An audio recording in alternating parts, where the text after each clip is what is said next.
Sir आपला अगोदर पात्र परिचय करून द्या. नमस्कार, मी स्वप्नील आबासाहेब बंडगर, राहणार मदनवाडी.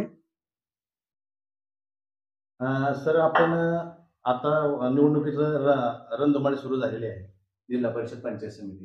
तर आपण कुठल्या गटाकडून इच्छुक आहात? सध्या जे चालू आहे ते स्थानिक स्वराज्य संस्थेचे इलेक्शन लागू आहेत. तर राष्ट्रवादी अजितदादा पवार गट यांच्या पक्षातून मी इच्छुक आहे.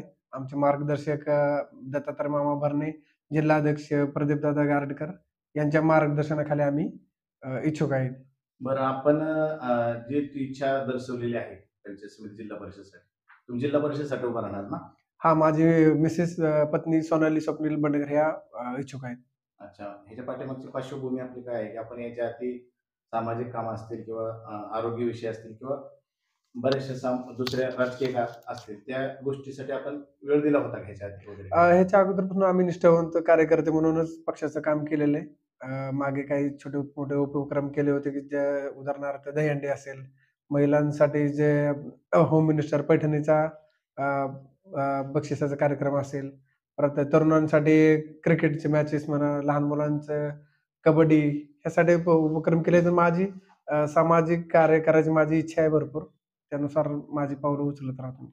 भिगवण शेटफळ गटातून अनेक मतदार उमेदवारांनी उमेदवारी मागितली आहे पक्षाकडे. तुम्हालाच पक्षाने का उमेदवारी दिली? माझा नवीन चेहरा आहे, मी निष्ठावंत कार्यकर्ता आहे. तरुणांना संधी मिळेल अशी मला अपेक्षा आहे चांगली, आणि मी मुलांसाठी, तरुणांसाठी दिवस रात्र अवेलेबल असू शकतो, राहतोच. त्यामुळे माझा प्राधान्याने विचार व्हावा पक्षाकडून. तुम्हाला जर संधी मिळाली तर तुम्ही जिल्हा परिषद गटात काय काय सुविधा देऊ शकता? बरेचसे प्रश्न आमचे तालुका आमदार आहेत त्यांनी मार्गी लावलेलेच आहेत, पण त्यातनं पण रस्ते, गटर, आरोग्याचा विषय असेल, तरुणांच्या क्रीडा संदर्भात विषय असेल, या विषयाला मी प्राधान्याने प्राधान्य देईल त्या गोष्टींना. महिलांसाठी विशेष काय तुम्ही हे करणार? भरपूर विजन आहेत त्या, तरी आमचे सरकार तर आपलं देतच आहे. लाडकी बहीण योजना आहे, अजून काय वाव देता येईल बघीन. बचत गट असेल, ह्याच्यातून काय मदत करता येईल त्यानुसार. आता सध्या पाहायला गेलं तर भिगवण शेटफळ गटामध्ये भरपूर रस्सीखेच चालू आहे. नवीन चेहरा म्हणून आपल्याकडे बघितलं जातं, पण एकंदरीत ह्या रस्सीखेच मध्ये आपल्याला ज्या गोष्टी आता सध्याला जे चालू घडामोडी राजकीय जी परिस्थिती, कसं वाटतं पक्षाकडनं आपल्याला जी संधी मिळायची त्याच्याबद्दल पक्षाने काय आपल्याशी चर्चा केली का या संदर्भात आपल्या? अजून तर भरपूर वेळ ह्या गोष्टीला अजून प्रोग्राम लागू व्हायचे, पण चर्चा केली की बाबा तुमचे प्रयत्न कसे चालू आहेत, तुम्ही काय करतायत, ह्या संदर्भात आमची टेंटेटिव्ह चर्चा झाली. महिलांच्या सबलीकरणासाठी तुम्ही काय प्रयत्नशील राहणार? जिल्हा परिषदच्या जे आमच्या योजना आहेत, महिला बाल विकास कल्याण जे खाते, त्याच्या ज्या सुविधा असतील त्या महिलांपर्यंत पूर्ण पोहोचवायचा प्रयत्न करणार.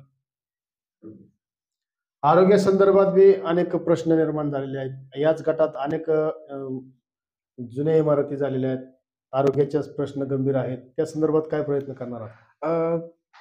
तसं म्हणजे आमचे आमदार आहेत दत्ता मामा भरणे यांच्या मार्गदर्शनाखाली ज्या काय उर्वरित ज्या छोट्या त्रुटी राहिल्या असतील त्या सुद्धा ही पूर्ण करण्याचा प्रयत्न राहील आमचा.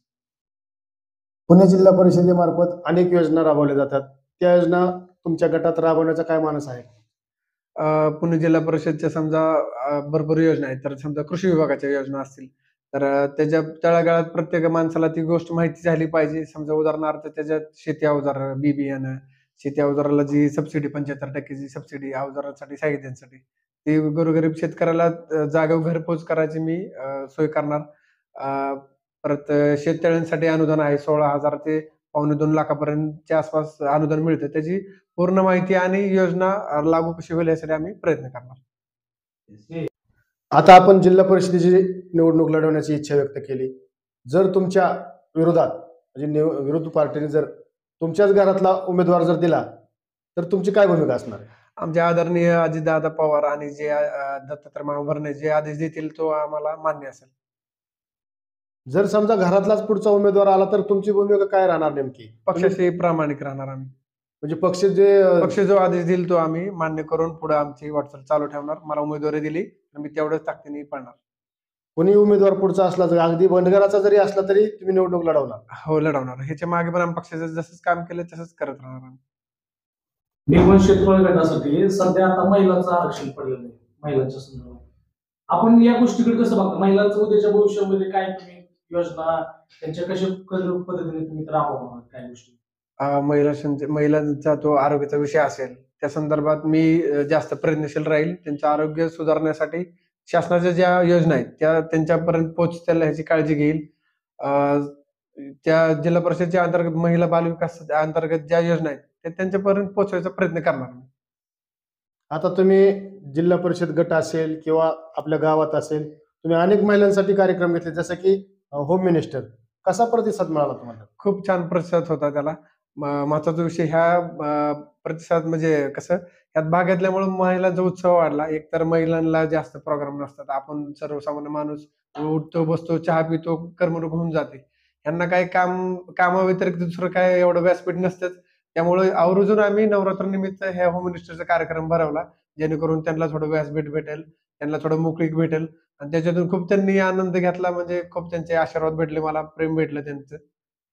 आणि ह्याच कार्यक्रमात एक गरजू गरीब महिलेला एक स्कूटी मिळाली. जेणेकरून तिला 2-3 वर्ष घेता नसती आली कधीच. त्यांनी बोलून दाखवलं त्यांनी. त्याचं मला समाधान आहे खूप. होम मिनिस्टर असेल, क्रिकेट असेल, अनेक तुम्ही सामाजिक कार्य केले, अनेक उपक्रम राबवलेत. तर तुम्ही याच्या माध्यमातून तुम्ही घराघरापर्यंत पोहोचलाय तुमच्या जिल्हा परिषद गटामध्ये. याचा तुम्हाला फायदा होईल का?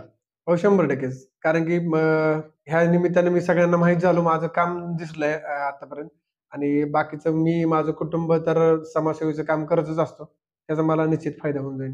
तुम्ही निवडून येणे अशी शाश्वती वाटते का तुम्हाला? 100%, 100%. 100% निवडून येणार? 100% मी निवडून असणार. मी जिल्हा परिषद सदस्य होईल असं मला वाटतं. तुमच्या पत्नीही तेवढ्याच हिरिरीने सामाजिक कार्यात भाग घेतात का? हो, म्हणजे मला त्यांची 100% साथ असते. मी जिथं असेल चांगल्या गोष्टीत त्यांचा मला पाठिंबा असतो. रोलिंग. मला सांगा, तुम्ही या जिल्हा परिषद गटातील निवडणुकीसाठी निवडणूक लढवण्यात इच्छुक आहात. काय सांगाल याबाबत नेमकं? मी जनतेला असं आवाहन करेल, की तुम्ही मला नवीन चेहऱ्याला संधी द्या. इतके दिवस आम्ही कार्यकर्ते म्हणून एक निष्ठावंत कार्यकर्ते म्हणून मी काम पाहिलेलं आहे. माझ्या घरदारांनी काम पाहिलेलं आहे. माझ्या समजा व्यवसाय असतील आमचे जे कृषी निगडीत व्यवसाय होते आमच्या वडिलांचे, चुलत्यांचे. म्हणजे शेती अवजारं असतील, मोटर पाईपलाईन असेल. ह्यामुळे मग सगळ्यांची माझ्या घरच्यांचं जनतेशी एक कनेक्टिव्हिटी आहे. तर त्याचा मला फायदा होऊन जाईल आणि सगळ्यांनी मला मदत करा. जे माझ्या घरच्यांनी केले ते मीच पुढं माझं काम चालू ठेवून मी जनतेचं प्रामाणिक काम करेल. त्यासाठी मला सर्वांनी मदत करावी.